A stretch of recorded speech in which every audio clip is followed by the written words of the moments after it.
Hello, this is the program Truth in Details and I am its host, Askar Jedinov. The project tells about events, phenomena, incidents and crimes, and in detail, which few people know about.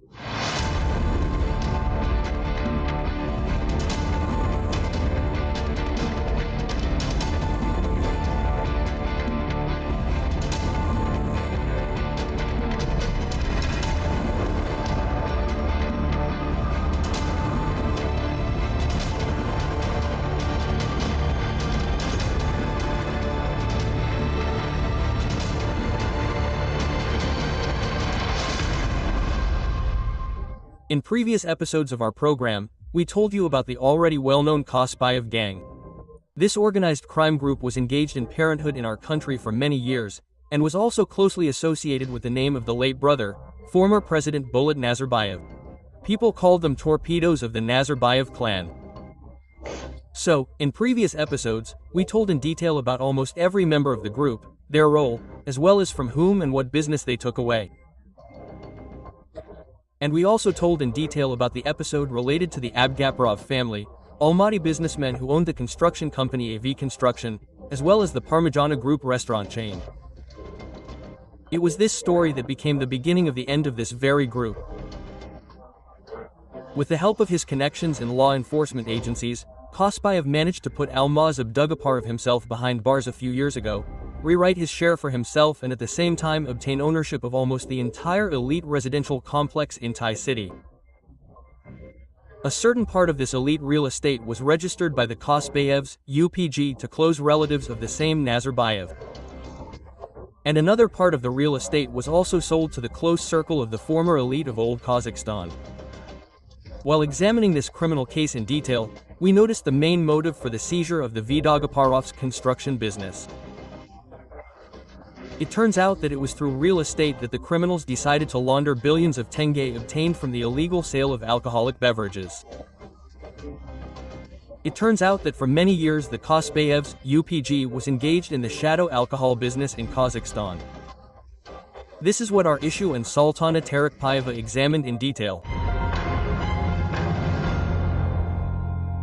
Kazakhstan's alcohol market brings in billions, but some of these billions flowed past the state for quite a long time, since it was controlled by Yeldos Kospayev's group. The stories of the company that we will tell you about today have become examples of classic criminal raiding under the guise of legal transactions. At the end of 2017, Pro IT Trade Group was a typical medium-sized company. It worked in the alcohol market, had contracts with suppliers, formed its client network and made plans for development. The owner Vedati Akhmedov invested effort and money, and the results gave hope. The market was growing, demand was stable, but this is what made the company an attractive target. Yeldos Kospayev's organized group closely monitored enterprises with stable turnover. Profit Trade Group also came onto their radar. He sees that there is a good turnover, profitability from this company. It directly sells alcoholic beverages in the Almaty region, in the city of Almaty. And there is good revenue. That's it. And by finding out what the prospects of this company are, they introduce their man.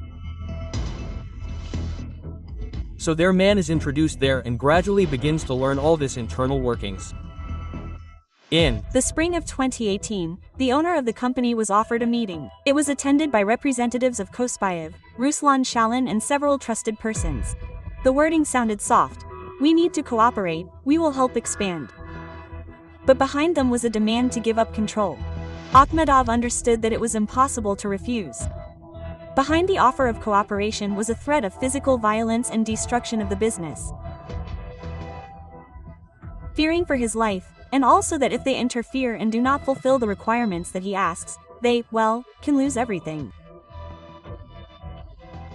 And gradually, of course, so the company not immediately in one day, but over a certain period, one can say, came under the control of Kospayev himself and his persons. Initial form Daddy Akhmedov owned 50% of the main capital of the Proitri company. The second half was equally divided between the other two co-owners. However, with the emergence of Kospayev's gang, everything began to change rapidly. First of all, the Cannibal introduced one of his accomplices, Erlin Imashev, into the board of directors. Yamashev, their member of the organized group, was hired into this company, who was initially hired as a manager, but later the shares of the capital units were re-registered to him and the majority went to him and Mashev. But Imashev, we know, is Kospayev's trusted person, with whose help he already controlled everything. At the same time, subversive activities in the company were carried out from the other side. Shortly before Kospayev's appearance, Komardan Alimov was appointed General Director of Profitry. Appointed by Vedade Akhmedov himself, who did not suspect that instead of a competent manager, a Trojan horse was being led into the company. Very little time passed, and Alimov, instead of protecting the interests of the enterprise, began to help the members of the organized criminal group. The share of the capital units was simply re-registered to Imashev directly, and Alimov was engaged in the financial and economic activities of this company. These are reports, signing documents on the instructions of the organized group. That is, he already fully complied with everything they said. According to Vedad Akhmedov, at first, Alimov, whom he hired, was a conscientious and responsible employee. However, as soon as Yeldos Kospayev appeared on the horizon, the man seemed to have been replaced. He went over to their side, began to deal with them, to carry out instructions.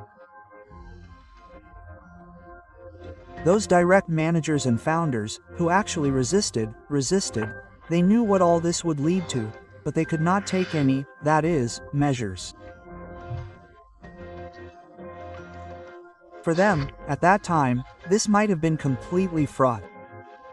Therefore, they agreed to everything and were removed. From that moment on, Vedade Akhmedov began to rapidly lose control over the company. Soon he owned only 35% of the authorized capital. The remaining 65% were registered to Erlin Imashev, although in fact, of course, Yeldos Kospayev was in charge of everything. Akhmedov stopped receiving profits from his own company, starting in 2018. Since he was blocked, he stopped receiving funds. Since 2018 he had not received any profit there. Kospayev himself began to manage this company and conduct legal and illegal activities there. The activities of Profitry quickly integrated into the new scheme of illegal enrichment of the organized crime group. The company became a distributor of unaccounted alcoholic beverages. Large batches of alcohol with counterfeit accounting and control marks were distributed to wholesale and retail outlets in the territory of Almaty region, and the money received in this way went directly into the pockets of the organized crime group participants, bypassing taxes. Alcoholic beverages were sold unaccounted for, all over Kazakhstan. That is, as if profit or trade, it was most focused on the Almaty market of Almaty region here. That is, she went to shops, to bazaars, to cafes. In order not to arouse suspicion from tax authorities, the company kept double bookkeeping. White for the tax authorities and black for Kospayev. Couriers collected the proceeds in cash and brought them to the Cannibal's office. All the cash earned through Profitry was sent to the same channel, the construction farm AV Construction, which we talked about in the first part of the series of programs dedicated to the organized criminal group of Yeldos Kospayev. It was through Avion's traction that billions earned on unaccounted alcohol were laundered. Kospayev and his accomplices bought land plots, apartments and houses at reduced prices, and then sold them with a markup, further increasing their criminal capital. With this money they bought expensive cars, movable, well, that is, not a movable property, these are apartments, including AV construction. They also bought property abroad, that is, they led a luxurious lifestyle. The history of profiteers is almost a visual aid on how the shadow economy works. It contains all the classic components: raider seizure, forgery of documents, double entry bookkeeping, cashing out, money laundering. Soon after Vedade Akhmedov's company began to bring in serious money, Yeldos Kospayev realized that it was time to expand to other regions. We will tell you how this happened in the second part of the program.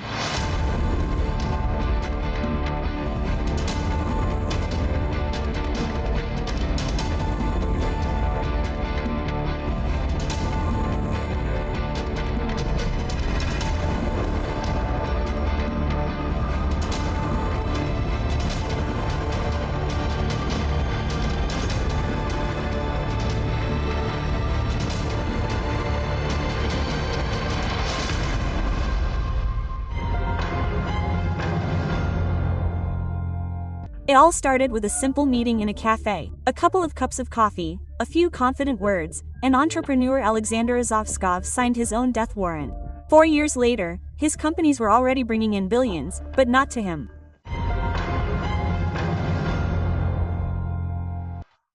In the spring of 2018, a meeting took place in one of the popular Almaty cafes that determined the fate of the future business. At the table sat representatives of Kospayev's organized group, Yeldos himself, his brothers Jibek and Yeldos, as well as a trusted person Ruslan Shalin, opposite the entrepreneur Alexander Azovskov. The conversation went without unnecessary hints. In the west of Kazakhstan, 2 companies need to be opened, Vakhtau and Vatirau. Yeldos Kospayev, in his usual manner, came up with a trump card, promised help in solving complex issues and patronage from those in power. Kospayev, he met Azovsky through his people. Seeing that the entrepreneur was engaged in the sale of alcoholic beverages in the western part, he offered him to open companies. These are Azovida Aktau and Terau. However, Alexander had no illusions about cooperation with Yeldos Kospayev. From the very beginning, he understood that if he did not agree to the Cannibal's terms, he could not only lose his business and property that he had at that time, but also threaten the peace and lives of his loved ones. Of course, Azovskov agreed with Kospayev's proposal and began developing a project to sell alcoholic beverages in the Otrovskaya Mangostau region. Thus, on March 4, 2018, the company Azovida Aktau, Azovida Otra appeared in the Register of Persons. To build the work of the new companies, Alexander Azovskov invested about 400 million of his own funds. This money went to renting office and warehouse space, forming a staff, renting vehicles and much more. Kospayev, as usual, did not invest a penny in the enterprise, believing that his share would be fully covered by the so-called administrative resource. At first, everything really looked like a partnership. Azovskov received 50% of the profit, the other half was taken by Yeldos Kospayev. His brothers Yeldos and Jibek controlled the distribution companies of all regions. They were the ones who checked the quality of alcoholic beverages in warehouses, personally visiting storage sites and points of sale. Alexander, being personally accountable to the Cannibal, reported to the latter on the company's income every month. It soon became clear to him, the companies were not created for the sake of honest business. The warehouses received batches of alcohol, some of which had counterfeit excise stamps, and this could not help but alert Azovsky. The total amount of criminal income received by Kospayev from the activities of Azovit Aktau and Azovit Arau in 2018 and the 19th alone amounted to almost 350 million tenge. At the end of 2019, Alexander Azovskov, realizing that the schemes imposed on him, Yeldos Kospayev, were illegal and threatened with criminal prosecution, decided to sell the companies with all assets to the Cannibal and his trusted persons at a price corresponding to the funds invested in business development, that is, 400 million tenge. However, his plan was not destined to come true. Of course, Kospayev did not want to give up such a tasty morsel in the west of the country, but parting with the considerable sum requested by Azovskov was not in his plans either. Having called Alexander to his office in May 2020, threatening physical violence and promising to cause problems for Azovsky's relatives, Yeldos Kospayev forced the businessman to give up his shares in Azovit's enterprises free of charge. Already in July, the shares in the companies were re-registered to fictitious persons from the Cannibal's retinue. They understood perfectly well that this would be fraught if they did not follow the instructions and, roughly speaking, did not fulfill their demands, that tomorrow there would be certain consequences in case of failure to fulfill the conditions and demands. Therefore, they did everything as they were told. Although initially they had certain there and discontent towards Kospayev, but Kospayev had already sent his people to talk to them in a certain language, so to speak. And after that, they calmly, calmed down, kept silent, seeing what was happening, well, like lawlessness, but they could not do anything. After Alexander Azovskov completely retired from business, Azavita continued to generate profit. According to expert assessments, for the period from 2018 to 2022, Azavita Aktau generated an income of 196.7 million tenge. Azavita from IRAU about 2.5 billion. This money flowed into AV Onstructions and, as in the case of profitry, turned into net assets, apartments, offices, land plots. They created a chat among themselves. It was called Zapad. In this chat, the Kospayevs themselves were directly and other participants. This is Shalin there, and Kudryashova, and Kuznetsov. Reporting activities for these companies were carried out there. How much alcoholic beverages were sold, what profit was received, and from whom these funds came. That is, this report, it fell into the chat. And everyone has already seen this report, what income, what amount. That is, these funds, they were all collected and from this region and brought in cash to the city of Almaty. The history of the company Azavita Aktau and Azavita Atirau became one of the key episodes in the investigation of the OCG case of Kospayev. Looking ahead, I will say that in the end the business still returned to the hands of the rightful owners. However, it took several years and long months of investigations and trials.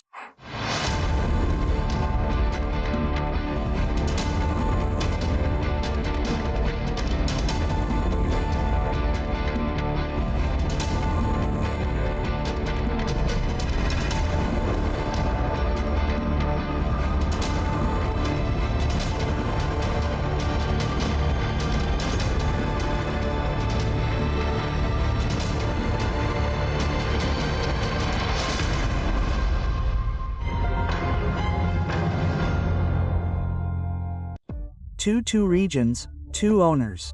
Azavita in western Kazakhstan and profitry in Almaty. At first glance, completely different stories, but in reality they became links in one chain, a chain woven by the organized group of Yeldos Kospayev. Now, looking at the accomplished stories from the outside, it is quite obvious that they are tailored as if under a carbon copy. The history of Zavod and Pra Trade Group proves that these are not random episodes, but a universal method of raiding and money laundering. Find a promising business, come with an offer of cooperation under threats to force the owner to sign papers, rewrite the company to nominees, keep double bookkeeping and legalize income through a construction laundry. And the scheme is the same everywhere. There were raider takeovers, that Azavita Aktau Tarau, their proetry the same. That is, they directly see that this is a profitable business.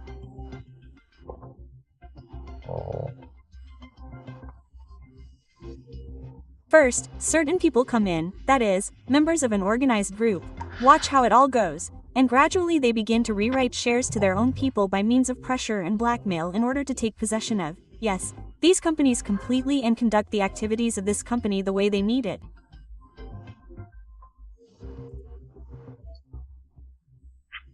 The first thing Kospayev and his accomplices did was find a suitable victim. The main criteria were the profitability of the enterprises and the vulnerability of the owners to pressure.